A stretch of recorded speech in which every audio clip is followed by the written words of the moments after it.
नमस्कार दोस्तों, all TT channel पे आपका फिर से एक बार स्वागत है। आज मैं फिर से आप लोगों के बीच में मनोविज्ञान, बाल विकास एवं शिक्षा शास्त्र से संबंधित बहुत ही महत्वपूर्ण टॉपिक लेकर के उपस्थित हुआ हूँ।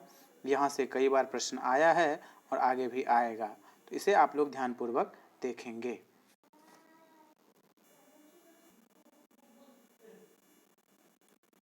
इस टॉपिक का नाम है आपका व्यक्तिक भिन्नता। ये बहुत ही महत्वपूर्ण टॉपिक है, यहाँ से कई बार प्रश्न आया है। आप लोग इसे ध्यानपूर्वक देखेंगे और समझने की भी कोशिश करेंगे। किस तरह से यहाँ पे प्रश्न बनता है आपको अपने आप ही क्लियर हो जाएगा। तो चलिए आगे बढ़ते हैं। व्यक्तिक भिन्नता, अर्थ एवं स्वरूप।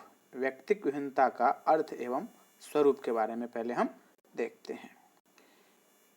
प्राकृतिक का नियम है कि संसार में कोई भी दो व्यक्ति पूर्णतया एक जैसे नहीं हो सकते। बिल्कुल सही। यहाँ तक कि जुड़वा बच्चों में भी कई समानताओं के बावजूद कई अन्य प्रकार की असमानताएं दिखाई पड़ती हैं। जुड़वा बच्चे शारीरिक बनावट से तो एक समान दिख सकते हैं, किंतु उनके स्वभाव, बुद्धि, शारीरिक, मानसिक क्षमता आदि में अंतर होता है। भिन्न भिन्न व्यक्तियों में इस प्रकार की विभिन्नता को ही व्यक्तिक भिन्नता कहा जाता है। तो अब व्यक्तिक भिन्नता किसे कहते हैं वह क्लियर हो गया होगा। व्यक्तिक भिन्नताओं के प्रकार हैं, कई प्रकार के हैं, उसके बारे में हम अब देखते हैं। पहला है आपका भाषा के आधार पर व्यक्तिक भिन्नताएं। भाषा के आधार पर सभी व्यक्तियों में बोलने का अंदाज अलग अलग है, भाषा भी अलग अलग हो सकती है। दूसरा है आपका लिंग के आधार पर व्यक्तिक भिन्नता। अब यहाँ पर क्या होता है कि सामान्यतः स्त्री कोमल प्रकृति की होती हैं, किंतु अधिगम के क्षेत्रों में बालकों एवं बालिकाओं में भिन्नता नहीं होती। स्त्रियों की शारीरिक संरचना पुरुषों से अलग होती हैं। सामान्यतः पुरुष स्त्रियों से अधिक लंबे होते हैं। तीसरा है आपका बुद्धि के आधार पर व्यक्तिक भिन्नता। परीक्षणों के आधार पर ज्ञात हुआ है कि सभी व्यक्तियों की बुद्धि एक समान नहीं होती। बालकों में भी बुद्धि के आधार पर व्यक्तिक विभिन्नता दिखाई पड़ती हैं। कोई प्रतिभाशाली होता है तो कोई मंदबुद्धि वाला होता है। ये बिल्कुल सही है, इसे ही व्यक्तिक भिन्नता कहते हैं। कुछ बालिका अपनी आयु की अपेक्षा अधिक बुद्धिमत्ता को प्रदर्शित करते हैं। इसके विपरीत कुछ बच्चों में सामान्य बौद्धिक क्षमता पाई जाती हैं। चौथा है आपका जाति से संबंधित व्यक्तिक भिन्नता। अब जाति से भी है। समाज में जाति एवं नस्ल संबंधित विभिन्नताएं पाई जाती हैं। इन्हें दूर करने के लिए व्यक्ति को पूर्वाग्रहों और रूढ़ियों, पूर्व धारणाओं तथा नकारात्मक मनोवृत्तियों से हटकर सोचना चाहिए। इसके बारे में हमने पहले टॉपिक में पढ़ा है, उसे आप ध्यान से देख लीजिएगा। पांचवा है आपका संवेग के आधार पर व्यक्तिक विभिन्नता। अब देखिए, संवेगात्मक विकास विभिन्न बालकों में विभिन्नता के लिए होता है, जबकि यह भी सत्य है कि मोटे तौर पर संवेगात्मक विशेषताएं बालकों में समान रूप से पाई जाती हैं। कुछ बालक शांत स्वभाव के होते हैं, जबकि कुछ बालक चिड़चिड़े स्वभाव के होते हैं। कुछ बालक सामान्यतः प्रसन्न रहते हैं, जबकि कुछ बालकों में उदास रहने की प्रवृत्ति होती है। अब छठा को हम देखते हैं, धार्मिक आधार पर व्यक्तिक भिन्नता। अब धार्मिक के आधार पर कह रहे हैं कि धर्म एवं समाज दोनों एक दूसरे के पूरक हैं, ना कि अलग अलग। धर्म व्यक्ति ने नैतिक मूल्यों एवं आचरण को नियंत्रित करता है। संसार का प्रत्येक धर्म सहिष्णुता, प्रेम, बंधुत्व, भाईचारा, मानवता का पाठ सिखाता है, लेकिन विभिन्न धर्मों को मानने वाले लोग में धार्मिक आधार पर व्यक्तिक भिन्नताएं उनके आचरण एवं व्यवहार में अलग अलग होती हैं। सातवां है आपका शारीरिक विकास के आधार पर व्यक्तिक भिन्नताएं। शारीरिक दृष्टि से व्यक्तियों में अनेक प्रकार की विभिन्नताएं देखने को मिलती हैं। शारीरिक विभिन्नता रंग, रूप, आकार, भार, कद, शारीरिक गठन, यौन भेद, शारीरिक परिपक्वता आदि के कारण होती हैं।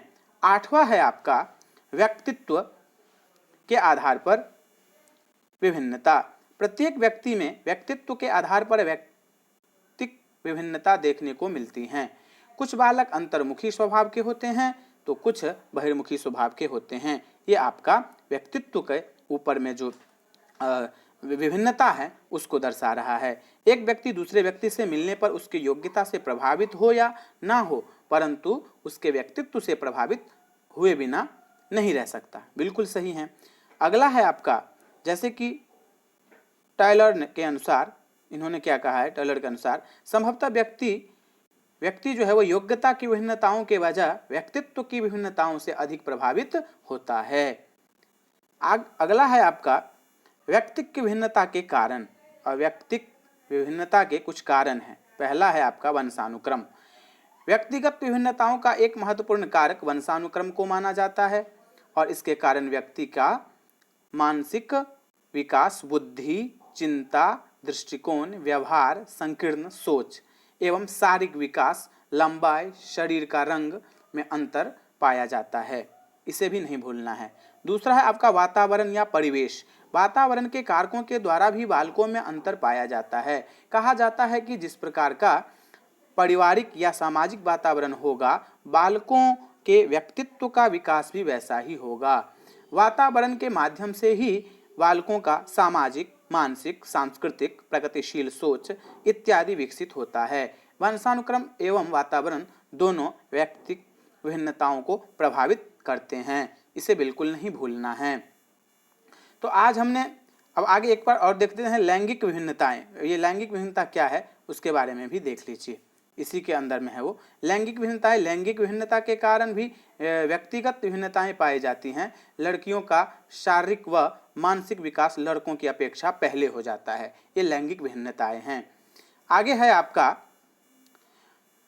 जाति प्रथा एवं राष्ट्र का प्रभाव। इस पर देखिए क्या पड़ता है, जाति प्रथा एवं राष्ट्र का प्रभाव क्या पड़ता है। जाति के आधार पर व्यक्तिगत अंतर पाया जाता है।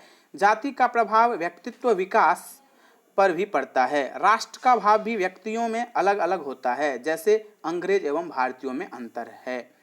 देखिए पांचवा है आपका कि आयु तथा बुद्धि। आयु के बढ़ने के साथ साथ व्यक्ति का शारीरिक, बौद्धिक, भावात्मक विकास अलग अलग होता है। प्रत्येक व्यक्ति की आयु तथा बुद्धि का विकास अलग अलग होता है। उदाहरण स्वरूप किसी की बुद्धि लब्धि 0 से 30 तथा किसी की 70 से 170 के बीच होना चाहिए। अब देखिए छठा है आपका परिपक्वता। परिपक्वता को लेकर भी दो व्यक्तियों के बीच में अंतर पाया जाता है। परिपक्वता किसी व्यक्ति में पहले तो किसी में बाद में आती हैं। यह व्यक्ति के मानसिक विकास पर निर्भर करता है। इसे भी नहीं भूलना है। सातवां है आपका आर्थिक। क्या है, यह तो बहुत ही महत्वपूर्ण है। सातवां आर्थिक स्थिति। पारिवारिक आर्थिक स्थिति एवं शिक्षा का स्तर भी व्यक्तित्व विकास में अंतर लाता है। दो असमान आर्थिक पृष्ठभूमियों के बच्चों का मानसिक, सामाजिक, सांस्कृतिक, तकनीकी इत्यादि का विकास अलग अलग होता है। इस प्रकार से मैंने आपके सामने अभी जो टॉपिक रखा है वो बहुत ही महत्वपूर्ण टॉपिक था, जिसका नाम था आपका व्यक्तित्व विभिन्नताएं। ये व्यक्तित्व विभिन्नताओं को आप बार बार देखेंगे और यहाँ से प्रश्न आते हैं, इसे आप समझने की कोशिश भी करेंगे। धन्यवाद। चैनल को सब्सक्राइब करें, लाइक करें और शेयर करें।